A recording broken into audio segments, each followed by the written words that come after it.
Olá pessoal, tudo bem?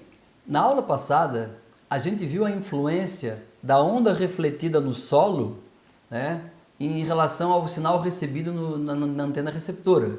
Então a gente viu que o sinal pode sair da antena transmissora e atingir a antena receptora, seja diretamente, visada direta, ou através de reflexão no solo. Bom, na verdade é um pouco mais complexo do que isso, né, e dependendo da aplicação. Então aqui tem um exemplo de um enlace de telefonia celular. Tá? Eu tenho uma onda sendo radiada aqui pela torre, né? Ou vice-versa, na verdade. Então, tem uma onda que vem diretamente da torre até o celular, é o sinal direto. Tem uma que chega ao receptor através de reflexão, aqui eu coloquei reflexão numa casa, poderia ser no automóvel, no solo, em prédios, pode ter várias, na verdade. Tá? Aqui eu tenho um sinal difratado, então aqui tem um obstáculo, a onda fez uma curva, foi difratada no obstáculo e parte dela, tá? O sinal difratado atingiu o receptor, e eu posso ter também, por exemplo, incidência num solo bastante rugoso ou numa árvore, tá? Que tem detalhes muito pequenos da geometria, que a onda não é refletida, na verdade ela é espalhada.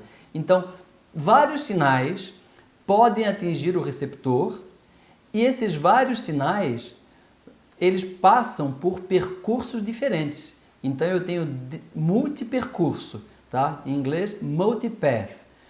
Pode acontecer que no receptor, tá, a soma de todos esses sinais, ela fortaleça o sinal ou enfraqueça, porque então eu tenho a soma de todos os sinais que saem do transmissor e chegam até a antena receptora pelos diferentes percursos. Tá? Como os percursos têm comprimentos diferentes, os vários sinais têm fases diferentes quando chegam ao receptor, influenciando na amplitude do sinal resultante. E essa interferência pode ser uma interferência destrutiva das diferentes ondas que chegam por diferentes caminhos, e o sinal é enfraquecido, sofre desvanecimento. Então, desvanecimento causado por multipercurso. Fading é desvanecimento e multipath é multipercurso. Tá? Se houver interferência destrutiva, então, o sinal resultante terá baixa amplitude, sofrerá desvanecimento. Se a posição do receptor se alterar em relação à posição do transmissor, o que é bastante comum, por exemplo, em sistemas de telefonia móvel ou telefone sem fio mesmo, domésticos, tá? A amplitude do sinal recebido ela vai variar e pode cair abaixo de um nível mínimo requerido. Tá? Então é absolutamente necessário que se usem técnicas que diminuam os efeitos, que mitiguem os efeitos do desvanecimento por multipercurso. E é dessas técnicas que eu vou falar rapidamente agora. Tá? Então a mitigação dos efeitos do desvanecimento por multipercurso é feita utilizando técnicas de diversidade. O que é isso? Consiste na obtenção no receptor, né, de réplicas descorrelacionadas do sinal que foi transmitido, certo? Então eu tenho basicamente 4 tipos de diversidade. Diversidade no tempo. No que consiste a diversidade no tempo? Eu transmito um sinal do transmissor para o receptor e um pouco mais tarde eu transmito o mesmo sinal. Tá? Então consiste na transmissão de réplicas do sinal em diferentes instantes de tempo. Obviamente, isso só vai funcionar se o canal é não estacionário. Se o canal permanecer exatamente como é num instante e no outro, o desvanecimento vai ser igual nos 2 instantes, não vai servir para nada. Então, o desvanecimento no tempo, ele tem que levar em conta se o canal é estacionário ou não, ou o tempo que ele leva para variar ou não. Tá certo? Um outro tipo de técnica de diversidade, um outro tipo de diversidade que existe é a diversidade em frequência. Nesse tipo de técnica, faz-se a transmissão de réplicas do mesmo sinal em diferentes bandas de frequência ou espalhar o sinal numa ampla faixa de frequência. Geralmente, o desvanecimento por multipercurso, ele depende da frequência, porque ele depende do comprimento de onda, de diferença de fase entre os sinais. Se eu transmitir numa frequência e transmitir em outra frequência o mesmo sinal, a mesma informação, os desvanecimentos vão ser diferentes e é muito pouco provável que se dê desvanecimento da mesma maneira em 2 bandas de frequência diferentes ou numa ampla faixa de frequência. Tá? Um tipo bastante comum, provavelmente o mais comum de técnica de diversidade, é diversidade espacial. Ele consiste em usar mais de uma antena em diferentes posições, tanto na transmissão quanto na recepção, em ambas, tá? Já falo sobre isso mais daqui a pouco. E também diversidade de polarização. Então, usa-se mais de uma antena com diferentes polarizações, seja na transmissão ou na recepção ou em ambas. Tá? Então eu vou falar um pouco mais sobre diversidade espacial e de polarização. Inicialmente eu vou falar sobre diversidade espacial no link de micro-ondas. Então aqui eu tenho uma torre, né? Nessa torre eu tenho uma antena transmissora e receptora. É mais fácil olhar aqui do lado direito. Então aqui eu tenho uma antena transmissora e receptora, essa antena transmite e recebe. E embaixo eu tenho uma antena que só recebe, chamada antena de diversidade. Então, por que isso? Ora, a gente já tinha visto na aula passada que eu tenho raios diretos e raios refletidos, certo? E a posição, a altura correta da antena depende da interferência entre esses dois raios.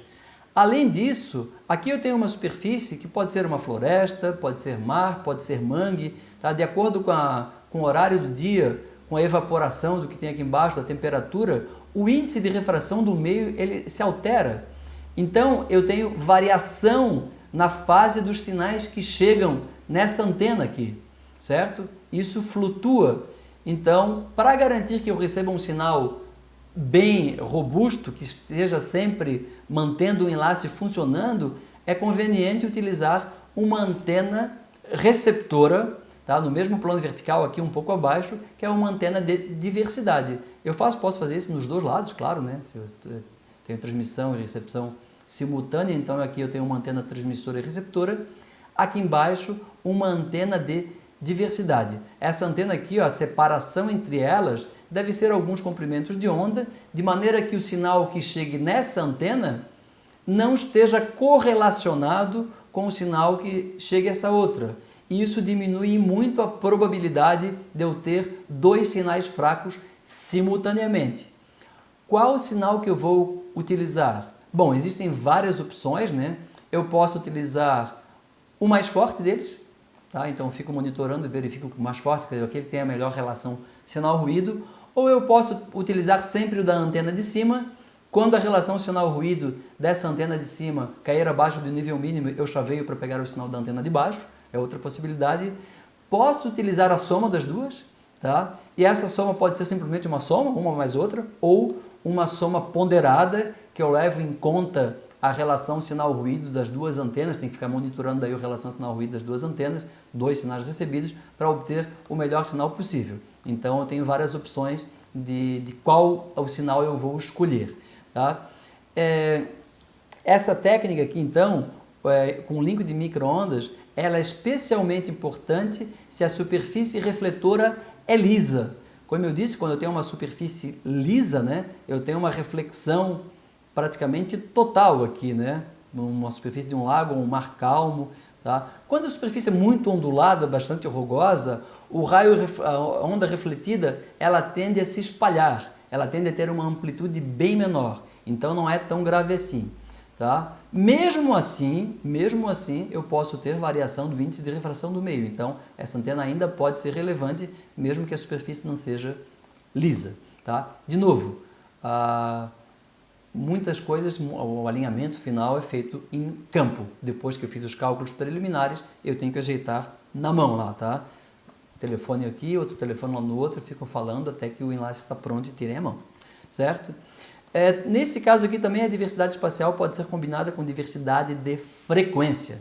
Então, além de usar diversidade espacial, eu posso transmitir o mesmo sinal em duas bandas de frequência. Isso me garante um enlace de micro-ondas bastante robusto, que funciona em praticamente 100% do tempo, independentemente das condições atmosféricas, do horário do dia, etc. Tá? E a posição das torres pode ser escolhida de modo a evitar que os sinais refletidos cheguem ao receptor. Então, se tiver algum obstáculo aqui, uma montanha, por exemplo, eu posso escolher a posição, a altura das torres, onde eu vou escolher a antena, de maneira que o sinal refletido, né, ele seja bloqueado pelo obstáculo e o raio direto não seja bloqueado. Então tem várias opções na prática que podem ser utilizadas para que se tenha um enlace confiável, certo? Então isso aqui para links de micro-ondas. Em sistemas celulares é absolutamente necessário que se tenha diversidade, né? Porque eu tenho mobilidade, então o desvanecimento altera no tempo, eu tenho muitos percursos que alteram. Então, é usual utilizar uma antena transmissora e duas antenas receptoras. Tá? Essas duas antenas receptoras, elas estão a uma distância maior do que 10 lambda, maior do que 10 comprimentos de onda. Por que isso? Para que o sinal que seja recebido pela antena, pelo receptor 1, não esteja correlacionado com o sinal recebido pela antena receptora número 2. Tá? Então é muito pouco provável que eu tenha interferência destrutiva aqui e aqui simultaneamente. E essa grande distância aqui garante então essa descorrelação. Em sistemas celulares é bastante usual utilizar setorização. Então aqui eu tenho a célula, né, com formato hexagonal, representa uma região da cidade, um bairro, alguma coisa assim. Então é bastante usual quebrar essa célula em setores. Tá? Não vou entrar em detalhes, tá? Mas tem muitas vantagens de fazer isso.